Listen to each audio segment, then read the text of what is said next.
Video को like करके आगे शेयर जरूर कर देना। आजाद किए गए थे उतनों की तादाद के बराबर उस आखिरी साअत के अंदर अल्लाह अपने जहन्नमी बंदों को जहन्नम से आजाद कर देता है। कितना कीमती वक्त होता है, इफ्तार का वक्त कितना कीमती है, सहरी का वक्त कितना कीमती है, लेकिन उस वक्त भी हम कहाँ लगे होते। अब तो लोगों ने टीवी चैनलों पर प्रोग्रामात शुरू कर दिए, दीनी प्रोग्रामात। मुझे दीनी प्रोग्रामात अगर टीवी पे नश्र होते हैं तो उससे कोई इख्तलाफ नहीं है, लेकिन आपसे ये अर्ज करना चाहता हूं कि दीन सीखने का भी कोई वक्त होता है। अगर आप सहरी के कीमती लम्हात में टीवी का मुंह पकड़ कर बैठे हैं तो आप दुआ कब करेंगे? इफ्तार के वक्त आप व्हाट्सएप पर लगे हैं तो अल्लाह से मांगेंगे कब? सारी जिंदगी सिसकियां ले रहे हो, सारी जिंदगी तड़प रहे हो, और जब मांगने का वक्त आता है, मुसीबतों से निजात तलब करने का वक्त आता है, हम कहां कहां टाइम जाया करते।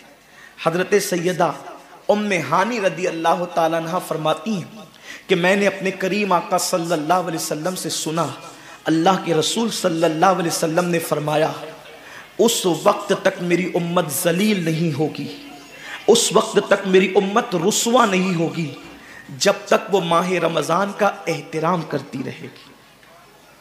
जब तक उम्मते मोहम्मदिया माह रमजान का एहतराम करेगी, उन्हें दुनिया की कोई ताकत जलील और रुसवा नहीं कर सकेगी। और जब मेरी उम्मत माह रमजान शरीफ के एहतराम को, ताजीम को तर्क कर देगी, उस वक्त मेरी उम्मत जलील और रुसवा कर दी जाएगी। आज लोग सीरिया की तबाही पर मातम कर रहे हैं, आज लोग यमन कि घरों को आग में जलने के हवाले से बेकरारी का इजहार कर रहे हैं, आज लोग हिंदुस्तान में मुसलमानों का हाले जार देखकर अफसोस कर रहे हैं। बड़े बड़े स्कॉलर मुफक्किराना तकरीर करते हैं, उम्मत का हाल क्या है, उम्मत का हाल क्या है, उम्मत जलील क्यों हो रही है, उम्मत रुस्वा क्यों हो रही है। आसिफा की आबरू पर आंसू बहाने वालों, कभी एहसास भी किया कि ये उम्मत की जिल्लत की वजह क्या है। एक नन्ही सी आसिफा की अगर आबरू जाती है तो वो कश्मीर के किसी नन्ही सी बच्ची की आबरू नहीं गई, बल्कि पूरी उम्मते मोहम्मदिया की आबरू से खेला गया। उम्मत की एक बेटी की आबरू अल्लाह के हबीब सल्लल्लाहु अलैहि वसल्लम ने, मेरे आका ने इरशाद फरमाया, मैंने अपनी उम्मत की बेटियों की इज्जत को काबे से बुलंद कर दिया है। वो दुनिया की और कौमें होगी जो अपनी बेटियों की आबरू का नीलाम करके अपने तख्त और ताज के लिए सामान करती है। ये मुसलमान कौम है जो अपनी जानों को कुर्बान करके अपनी उम्मत की, अपनी कौम की बेटियों की इज्जत की हिफाजत करना जानती है। मैं आबरू लूटने वालों से मुखातिब नहीं हूं, इसलिए कि मजमा आबरू लूटने वालों का नहीं है। जो सुन रहे हैं मैं उनसे बात करना चाहता हूं, जिन तक मेरी आवाज पहुंच नहीं सकती मैं उनसे मुखातिबत नहीं करना चाहता। अहले सियासत के मामलात जाने, जालिम अपने जुल्म के अंजाम को पहुंचने के लिए तैयार रहे, कैफरे किरदार तक के काफिर अपने कुफ्र के अंजाम को पहुंचने के लिए तैयार रहे। मैंने उनसे कोई गुफ्तगू नहीं करना, लेकिन आज किसी कौम की बेटी की अगर आबरू को लूट करके उम्मत को जलील करने की कोशिश की जा रही है, अगर तुम्हारे घरों को जलाकर तुम्हें बेघर करने की कोशिश की जा रही है, अगर तुम्हें तबाही के दहाने पर पहुंचाने की कोशिश की जा रही है, अगर तुम्हें गुर्बत की सतह से नीचे गिराकर तुम्हारे ईमान को छीनने की कोशिश की जा रही है, तो कब तक दूसरों पर उंगली उठाते रहोगे? मेरी कौम के जवानों, अल्लाह के हबीब ने आज से 1450 साल पहले तुम्हारी जिल्लत और रुसवाई का सबब बयान किया। इकबाल रोना रोते हैं, वाए नाकामी मताए कारवां जाता रहा, कारवां के दिल से एहसासे जिया जाता रहा। माह रमजान में शराब के अड्डों को आबाद करने वाले, माह रमजान में जिना के अड्डों को आबाद करने वाले, माह रमजान में छुप छुप कर खाने वाले, माह रमजान में अल्लाहु अकबर अपने हाथों की उंगलियों से इंटरनेट के जो है वो बटन को छेड़ करके के जिना के मनाजिर देखने वाले, अपने माँ बाप का दिल दुखाने वाले, लोगों पे जुल्म करने वाले, नमाज के औकात में बिस्तर की पे सुकून की नींद सोने वाले, दिल खोलकर कान खोलकर अपने ईमान के कानों से, अपनी गैरत के कानों से, अपने दिल के कानों से मेरे नबी की हदीस को सुन लो।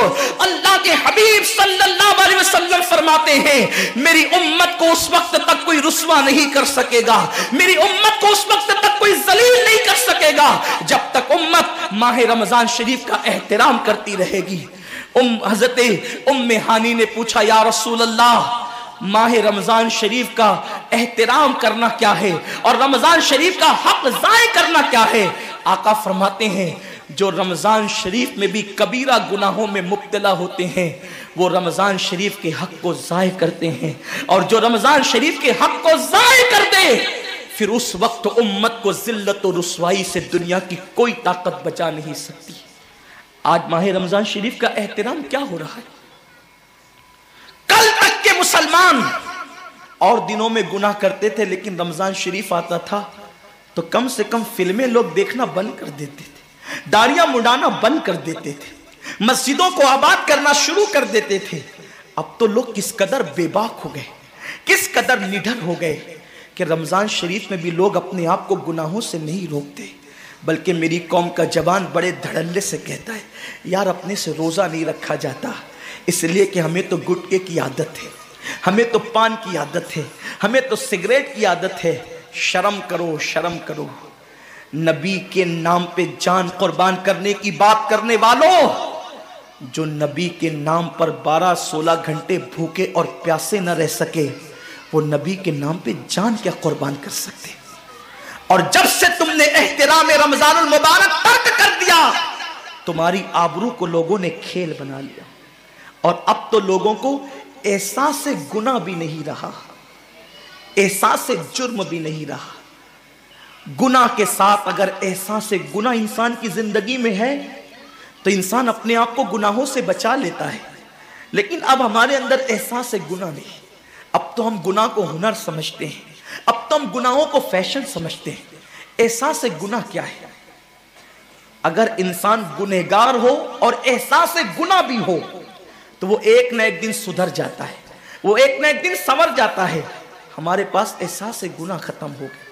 आइए बताऊं, एहसास से गुनाह कितनी कीमती चीज है। रमजान शरीफ में खा रहे हैं, पी रहे हैं, बल्कि मुसलमानों की होटलें बंद है तो गैर मुस्लिमों की होटलों में खा रहे हैं, छुप छुप कर घरों में खा रहे हैं। लोगों से छुप कर खाने वालों, जो तेरा कुछ नहीं बिगाड़ सकता तू उस इंसान से छुप करके खा रहा है। जो खुदा तुझे सजा देगा क्या तू उसकी निगाहों से भी छुप सकता है? और रोजे भी क्या रोजे रह गए, अब तो रोजे भी रस्म बन गए। जो रोजे वीडियो अगर अच्छा लगा हो तो लाइक करके आगे शेयर ज़रूर कर देना। अल्लाह